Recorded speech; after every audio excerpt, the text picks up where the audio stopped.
गणमान्य अतिथिगण, प्रधान महालेखाकार जम्मू और कश्मीर द्वारा ऑडिट दिवस के अवसर पर आयोजन करते हैं, स्वागत करते हैं।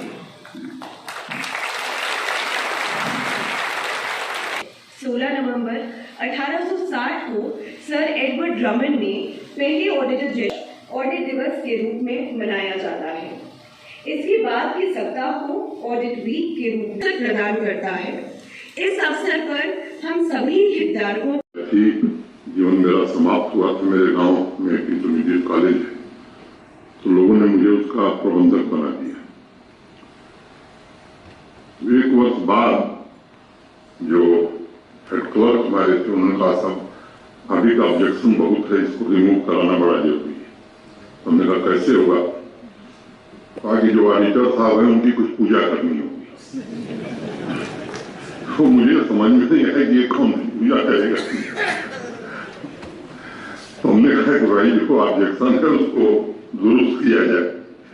मुझे भी समझ कौन थी, तो कह रही साहब इतना दिन दुरुस्त करने बिना पूजा के वो ठीक नहीं होगी। तो वहां से फिर दिमाग में जो बात बैठी थी, लेकिन बाद में ये सब भ्रांतियां धीरे धीरे समाप्त हुई। और चाहे वो संसद में जब मैं था या भारत सरकार में था, तो समझ में आया कि भारत के नियंत्रक एवं महालेखा निरीक्षक के कार्यों का महत्व कितना है। सरकार के सभी कार्यक्रम, हर एक योजना का सही इम्प्लीमेंटेशन, पैसों का सही उपयोग और स्पष्ट व्यवहार से विकास के आखिरी कतार में खड़े व्यक्ति के जीवन में परिवर्तन लाने का महालेखाकारों का स्वर्णिम इतिहास रहा है। मैं ऑडिट कम्युनिटी के प्रयासों की प्रशंसा करता हूं। मैं कहूं कि पारदर्शी और उत्तरदायित्वपूर्ण प्रशासन की प्रशंसा करता हूं। और मुझे उम्मीद है कि ऑडिट सप्ताह के दौरान आप सबके द्वारा आयोजित कार्यक्रमों से ग्रास रूट लेवल पर गुड गवर्नेंस के प्रशासन के अभियान को और मजबूती मिलेगी।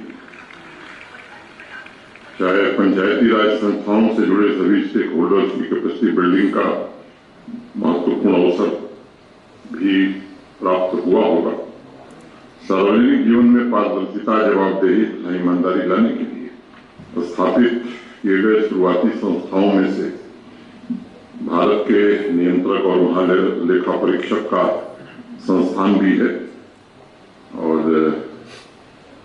आजादी के पश्चात देश के नीति निर्माता संविधान की रचना जब कर रहे थे, तो उनका स्पष्ट मत था कि महालेखाकार लोकतांत्रिक प्रक्रियाओं में सबसे महत्वपूर्ण ऑफिसर होगा, जिनके माध्यम से संसद को मालूम होगा कि किन कार्यों के लिए पैसा खर्च करने की अनुमति दी गई थी, वह पैसा उन्हीं कार्यों के लिए खर्च हुआ है या नहीं हुआ है।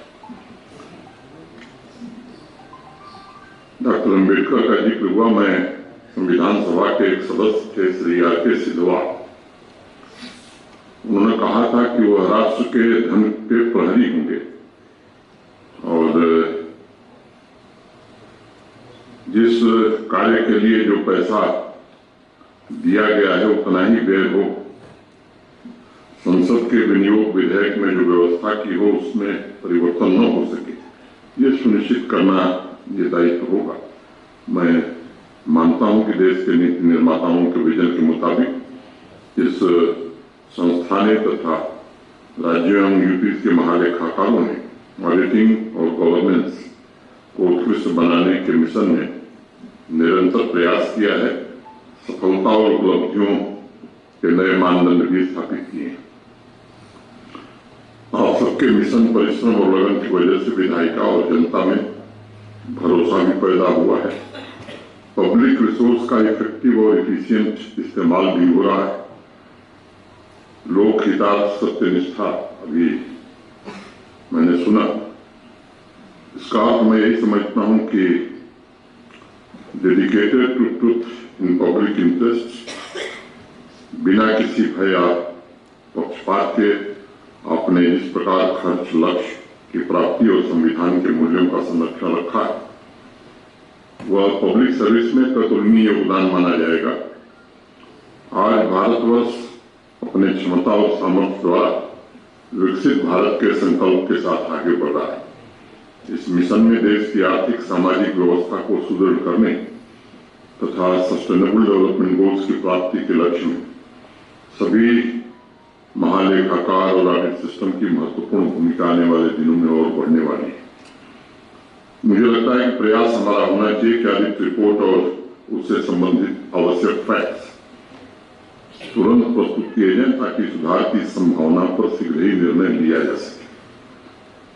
मैं जो बात मेहता जी ने कही, मैं समझता हूं कि मैं उससे सहमत हूं कि जो ऑडिट के सवाल हैं, जैसे उस समय पूजा वाली बात मुझे समझ में आई थी, लेकिन अब मुझे समझ में आती है।